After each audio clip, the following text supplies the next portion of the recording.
வணக்கம். இன்றைய முக்கிய செய்திகள். இலவச வீட்டு மனைப்பட்டா கோரி குருவிக்கார குடும்பங்களைச் சேர்ந்த ஏராளமானோர் சட்டப்பேரவையை முற்றுகையிட்டதால் பரபரப்பு ஏற்பட்டது.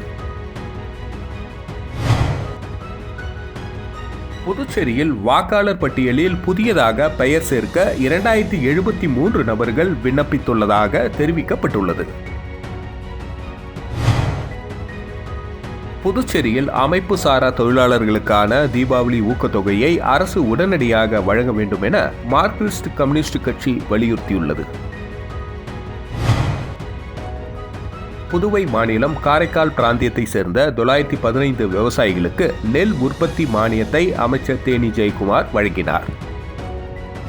புதுச்சேரியில் இலவச வீட்டு மனைப்பட்டா கோரி குருவிக்கார குடும்பங்களைச் சேர்ந்த ஏராளமானோர் சட்டப்பேரவையை முற்றுகையிட்டதால் பரபரப்பு ஏற்பட்டது. புதுச்சேரி அருகே உள்ள களித்தீர்த்தால் குப்பம் பகுதியில் ஏராளமான குருவிக்கார குடும்பங்கள் வசித்து வருகின்றனர். அவர்கள் இலவச வீட்டு மனைப்பட்டா கோரி பலமுறை அமைச்சர், முதல்வர் உள்ளிட்டோரிடம் மனுக்களை கொடுத்துள்ளனர். ஆனால் அவர்களுக்கான வீட்டு மனைப்பட்டா வழங்கப்படவில்லை. இந்த நிலையில் முதல்வரை சந்தித்து மனு அளிக்க அவர்களில் பெண்கள் உள்ளிட்ட ஏராளமானோர் சட்டப்பேரவை வளாகத்திற்கு வந்தபொழுது காவலர்கள் அனுமதிக்கவில்லை. இதையடுத்து வாயிலில் நின்று காவலர்களுடன் வாக்குவாதத்தில் ஈடுபட்டனர். மேலும் பழங்குடியினர் அமைப்பின் சார்பில் முதல்வரிடம் பட்டா கோரி மனு அளிக்க உள்ளதாகவும் கூறினர். அதன் பிறகு முதல்வரிடம் பழங்குடியினர் அமைப்பை சேர்ந்தவர்கள் மனு அளித்தனர்.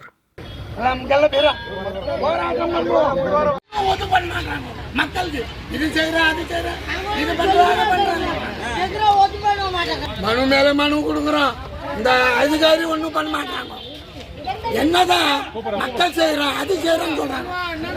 புதுச்சேரியில் வாக்காளர் பட்டியலில் புதியதாக பெயர் சேர்க்க 2073 நபர்கள் விண்ணப்பித்துள்ளதாக தெரிவிக்கப்பட்டுள்ளது. புதுச்சேரி மாநிலம் முழுவதும் வாக்காளர் பட்டியலில் புதியதாக பெயர் சேர்க்க 2073 நபர்கள் விண்ணப்பித்துள்ளனர். பெயர் நீக்கம் செய்ய 5465 நபர்களும், முகவரி மாறுதலுக்காக 8067 நபர்களும் விண்ணப்பித்துள்ளனர். பெயர் சேர்க்கைக்கு இணையம் மூலம் 1904 நபர்கள் விண்ணப்பித்துள்ளனர். இதன் மூலம் இடம் மாறுதல் விண்ணப்பங்களும் அதிகமாக பெறப்பட்டுள்ளன என மாநில தலைமை தேர்தல் அதிகாரி ஜவஹர் தெரிவித்துள்ளார். வாக்காளர் பட்டியலில் திருத்தம் மேற்கொள்வதற்காக நவம்பர் 23, 24 தேதியில் மீண்டும் சிறப்பு முகாம்கள் நடத்தப்பட உள்ளதாக தேர்தல் அதிகாரிகள் தெரிவித்துள்ளனர். புதுச்சேரியில் முதலமைச்சர் ரங்கசாமி தொகுதியான தட்டாஞ்சாவடியில் அடிப்படை வசதிகளை நிறைவேற்ற கோரியும் பல ஆண்டுகளாக செயல்படாத ஹைமாஸ் விளக்குக்கு மலர் வளையம் வைத்து அதிமுகவினர் நூதன போராட்டத்தில் ஈடுபட்டதால் பரபரப்பு ஏற்பட்டது. புதுச்சேரியில் கடந்த சட்டமன்ற தேர்தலில் தேசிய ஜனநாயக கூட்டணி சார்பில் தட்டாஞ்சாவடி, ஏனாம் என 2 தொகுதிகளில் ரங்கசாமி போட்டியிட்டார். ஏனாம் தொகுதியில் தோல்வியடைந்த ரங்கசாமி தட்டாஞ்சாவடி தொகுதியில் வெற்றி பெற்று முதலமைச்சராக பதவியேற்றார். தட்டாஞ்சாவடி தொகுதியில் வெற்றி பெற்ற அவர் இதுவரை அப்பகுதி மக்களுக்கு நன்றி தெரிவிக்கவில்லை என்றும் அடிப்படை வசதிகளை நிறைவேற்றவில்லை என குற்றச்சாட்டுகள் கூறப்படுகிறது. இந்த நிலையில் தட்டாஞ்சாவடி தொகுதியில் சாலைகளை சீரமைக்க வேண்டும், வாய்க்கால்களை தூர்வார வேண்டும், சுத்தமான குடிநீர் வழங்க வேண்டும், மின் அழுத்த குறைபாடுகளை சரி செய்ய வேண்டும், பள்ளி மாணவர்களுக்கு விளையாட்டு மைதானம் அமைத்து தர வேண்டும் உள்ளிட்ட பல்வேறு அடிப்படை வசதிகளை நிறைவேற்ற கோரி தொகுதி அதிமுகவினர் கண்டன ஆர்ப்பாட்டத்தில் ஈடுபட்டனர். மாநில செயலாளர் அன்பழகன் அனுமதியுடன் தொகுதி செயலாளர் கமல்தாஸ் தலைமையில் 100க்கும் மேற்பட்ட அதிமுகவினர் கலந்து கொண்டு தாகூர் நகர் அருகே கண்டன ஆர்ப்பாட்டத்தில் ஈடுபட்டனர். அப்பொழுது தொகுதி சட்டமன்ற உறுப்பினரும் முதலமைச்சருமான ரங்கசாமியை கண்டித்து கண்டன கோஷங்களை எழுப்பினார்கள். அதனைத் தொடர்ந்து அப்பகுதியில் பல ஆண்டுகளாக செயல்படாமல் உள்ள ஹைமாஸ் விளக்குக்கு மலர் வளையம் வைத்து நூதன ஆர்ப்பாட்டத்தில் ஈடுபட்டனர். இந்த ஆர்ப்பாட்டத்தில் மாநில இணை செயலாளர் திருநாவுக்கரசு, மாநில துணை செயலாளர் நாகமணி, அண்ணா தொழிற்சங்க துணை செயலாளர் ராஜேந்திரன் உட்பட அதிமுகவினர் திரளாக கலந்து கொண்டனர்.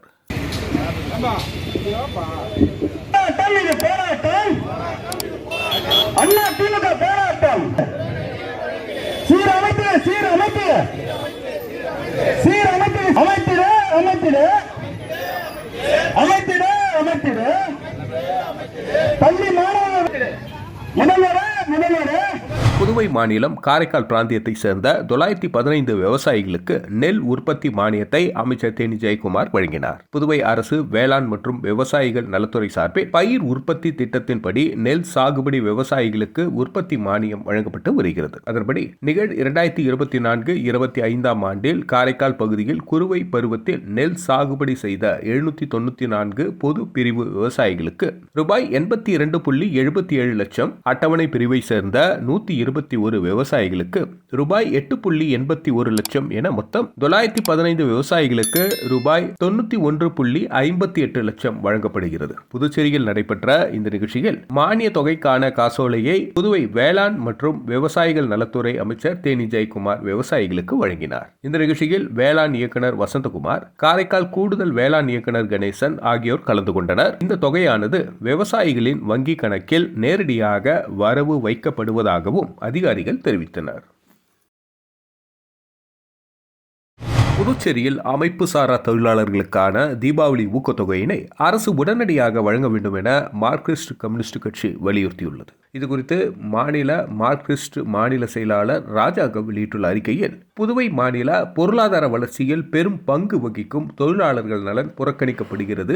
அமைப்பு சாரா தொழிலாளர்களுக்கு அரசு அறிவித்தபடி தீபாவளி உதவி தொகையான ரூபாய் 1500 இன்னும் வழங்கப்படவில்லை. இதை மார்க்சிஸ்ட் மாநில செயற்குழு வன்மையாக கண்டிக்கிறது. உதவித்தொகை கோரிய CITU அமைப்பின் சார்பில் தொழிலாளர்கள் போராட்டம் நடத்திய நிலையில் துணைநிலை ஆளுநர் ஒப்புதல் அளித்துள்ளார். அவரது கால தாமதத்திற்கான காரணம் புரியவில்லை. தொழிலாளர் துறை ஆணையர் மற்றும் துணை ஆணையருக்கும் தொழிலாளர்கள் மீது அக்கறையும் ஆர்வமும் இல்லை என்பதையே காலதாமதம் உணர்த்துவதாக உள்ளது. ஆகவே இனியும் காலம் தாழ்த்தாமல் தீபாவளி உதவி தொகையினை வழங்க வேண்டும் என குறிப்பிடப்பட்டுள்ளது.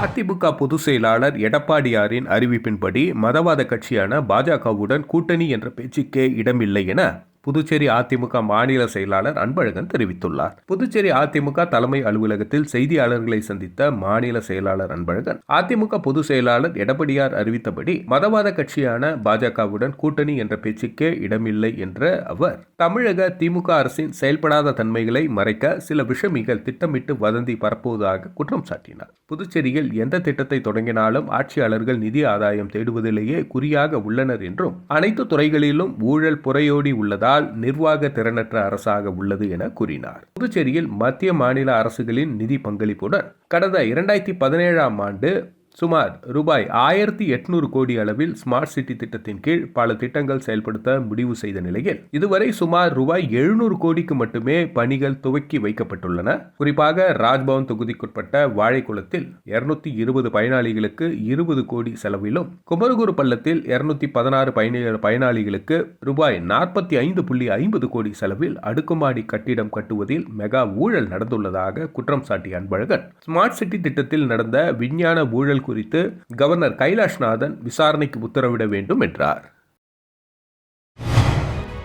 வணக்கம். இன்றைய முக்கிய செய்திகள். இலவச வீட்டு மனைப்பட்டா கோரி குருவிக்கார குடும்பங்களை சேர்ந்த ஏராளமானோர் சட்டப்பேரவையை முற்றுகையிட்டதால் பரபரப்பு ஏற்பட்டது. புதுச்சேரியில் வாக்காளர் பட்டியலில் புதியதாக பெயர் சேர்க்க 2073 நபர்கள் விண்ணப்பித்துள்ளதாக தெரிவிக்கப்பட்டுள்ளது. புதுச்சேரியில் அமைப்பு சாரா தொழிலாளர்களுக்கான தீபாவளி ஊக்கத்தொகையை அரசு உடனடியாக வழங்க வேண்டும் என மார்க்சிஸ்ட் கம்யூனிஸ்ட் கட்சி வலியுறுத்தியுள்ளது. புதுவை மாநிலம் காரைக்கால் பிராந்தியத்தை சேர்ந்த 915 விவசாயிகளுக்கு நெல் உற்பத்தி மானியத்தை அமைச்சர் தேனி ஜெயக்குமார் வழங்கினார்.